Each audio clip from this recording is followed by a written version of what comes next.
UP में गंगा का तट है, यूपी में मोदी का मेला, यूपी में योगी का खेला, यूपी में अद्भुत अपनापन, यूपी में अद्भुत अल्हड़पन, यूपी में दशरथ के नंदन, यूपी में यशोदा के नंदन, यूपी में चढ़ मुगलों की छाती पर हमने भगवा लहराया है, कब्र से उठकर देख ले बाबर मंदिर वहीं बनाया है, और 25 तारीख को फिर हम भगवा वहीं लहराएंगे, भारत की उत्तम संस्कृति को फिर सिरमौर बनाएंगे। मोदी जी और योगी जी का जो योगदान रहा है, मुझे नहीं लगता अगर वो नहीं आते अभी तक, तो अभी भी राम मंदिर हमारे सामने नहीं होता। वो 22 जनवरी एक किताब में स्वर्ण अक्षरों में लिखा गया है, वैसे ये 25 नवंबर 2025 भी स्वर्ण अक्षरों में लिखा जाएगा। नमस्कार, मैं हूं माही सिंह और आप देख रहे हैं द न्यूज़ पेपर।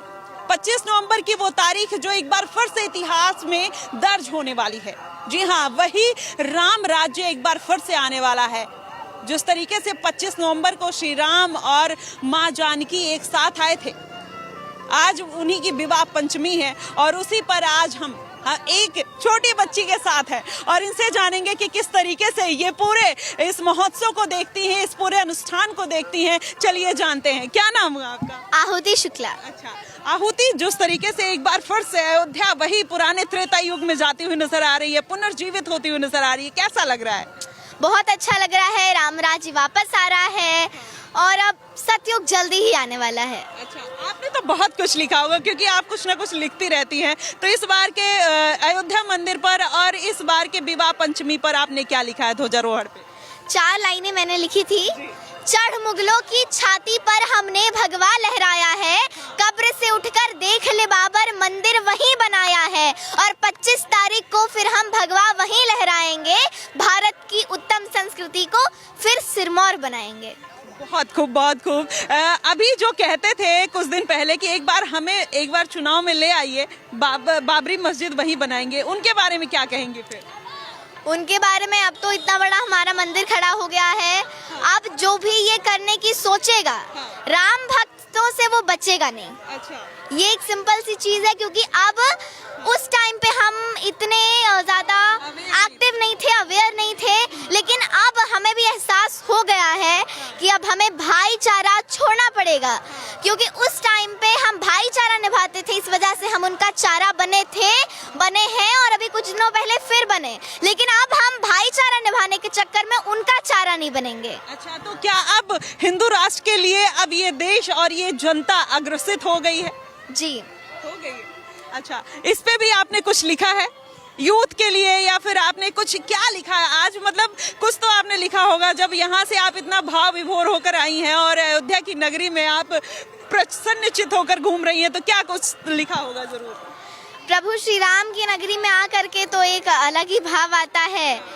एक कुछ दोहा मैंने पढ़ा था, एक राम दशरथ का बेटा, एक राम घट घट पे बैठा, एक राम का सकल पसारा, एक राम त्रिभुवन से न्यारा।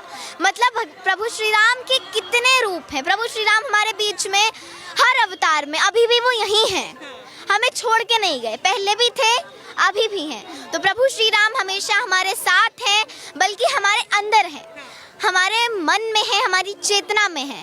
लेकिन उस चेतना को, जैसे 2 प्रकार की चेतना होती है, एक अच्छी एक बुरी, तो वो जो बुरी चेतना होती है ना, वो हमें अच्छी की तरफ कभी जाने नहीं देती। तो अब ये जॉब हमारी है कि हमें प्रभु श्री राम की बात माननी है, धर्म के पथ पे चलना है कि नहीं। अभी ये जो अनुष्ठान हो रहा है, कल ध्वजारोहण होने वाला है, आप देखिए धर्म की स्थापना एक बार फिर से होने वाली है। पीएम मोदी और योगी आदित्यनाथ आने वाले हैं, कैसे देख रही हैं ये इस बार से? अगर उनके मिलन से और यहाँ अयोध्या वासियों के मिलन से क्या बड़ा बदलाव होने वाला है आने वाले दिनों में? आने वाले दिनों में जैसा कि वो 22 जनवरी एक किताब में स्वर्ण अक्षरों में लिखा गया है, वैसे ये 25 नवंबर 2025 भी स्वर्ण अक्षरों में लिखा जाएगा। और मैं तो मुझे खुशी होती है, हमारे प्रभु श्री राम के मंदिर का कार्य पूर्ण हो गया और जहाँ पे हमने प्राण प्रतिष्ठा की थी, जहाँ प्रभु श्री राम के चरण पड़े थे, वहाँ ध्वज फिर लहराया है। अच्छा, योगी आदित्यनाथ को कैसे देखती हैं? जिस तरीके से यहाँ पर सुरक्षा व्यवस्था तमाम तरीके की गई है, प्रशासन है, लगातार योगी जी विजिट कर रहे हैं यहाँ पर, तो कैसे देखती हैं कि ये पूरा कहीं ना कहीं उनका योगदान कितना है इसमें? योगी जी की वजह से हमारी अयोध्या 0 से बहुत ऊपर लेवल पे आई है। 8 बदलाव मैंने जो नोटिस किए मैं बताना चाहूंगी। सुगम्य अयोध्या, सुरम्य अयोध्या, सुरक्षित अयोध्या, सांस्कृतिक अयोध्या और आयुष्मान अयोध्या, स्वस्थ अयोध्या, स्वच्छ अयोध्या और आधुनिक अयोध्या। तो आधुनिक अयोध्या आपको कैसे लग रही है? इसके पहले भी आप आई होंगी अयोध्या, जब आप तो बहुत छोटी रही होंगी, तब आप 1-2 साल पहले तो कैसा बदलाव था, अभी कैसा बदलाव है? कितनी बड़ी बड़ी फैक्ट्रीज हमारी अयोध्या में हैं और कितना ज्यादा विकास हुआ है इस टाइम पे।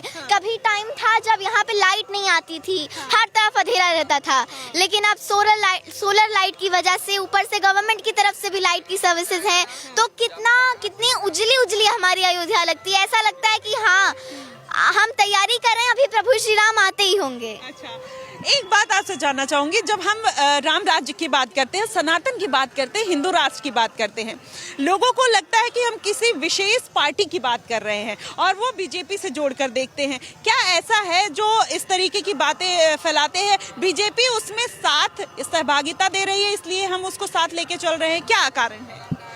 बीजेपी मेनली तरह से मैं ऐसे पार्टी पे नहीं बोलती, बट मैं इसलिए कहना चाहूंगी क्योंकि मोदी जी और योगी जी के इस योगदान की वजह से मैं एक राम भक्त हूँ। मैं उस तरह से अपनी बात रख रही हूँ कि मोदी जी और योगी जी का जो योगदान रहा है, मुझे नहीं लगता अगर वो नहीं आते अभी तक, तो अभी भी राम मंदिर हमारे सामने नहीं होता। अभी तो राम मंदिर को 1-2 वर्ष पूरे भी हो गए हैं और ये जो धर्म ध्वजा लहरा रही है, नहीं लहराती।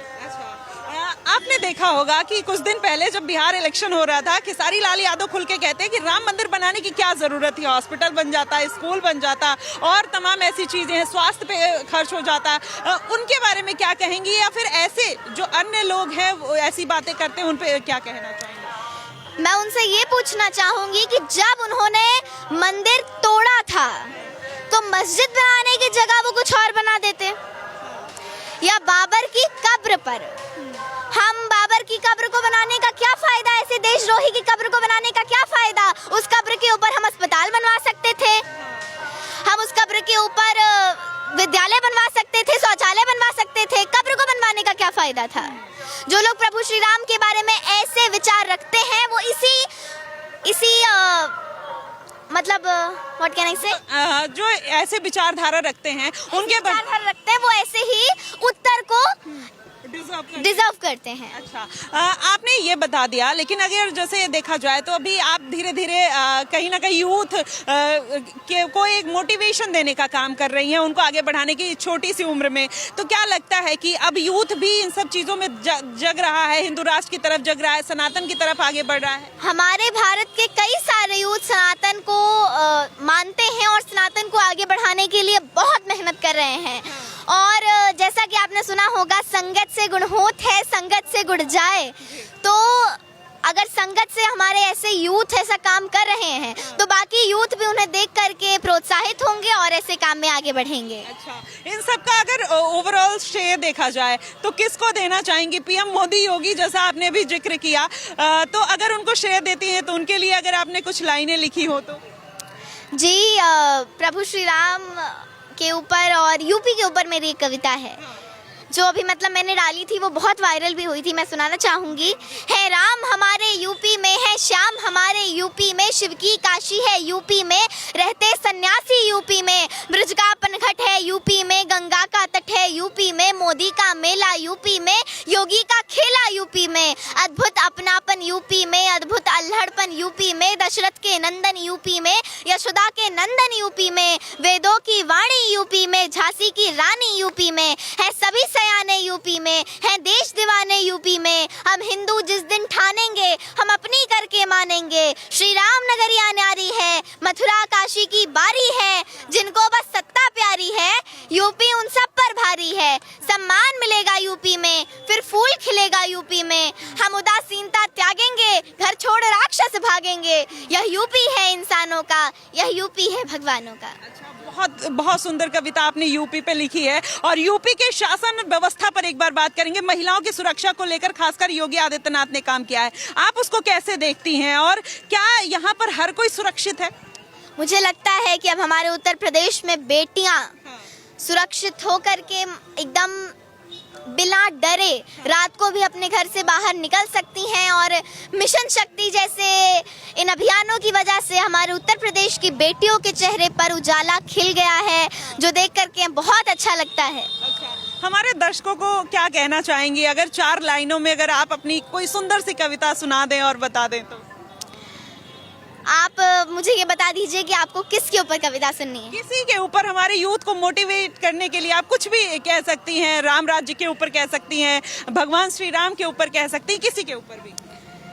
ठीक है, तो मैं प्रभु श्री राम के ऊपर एक कविता सुनाना चाहूंगी।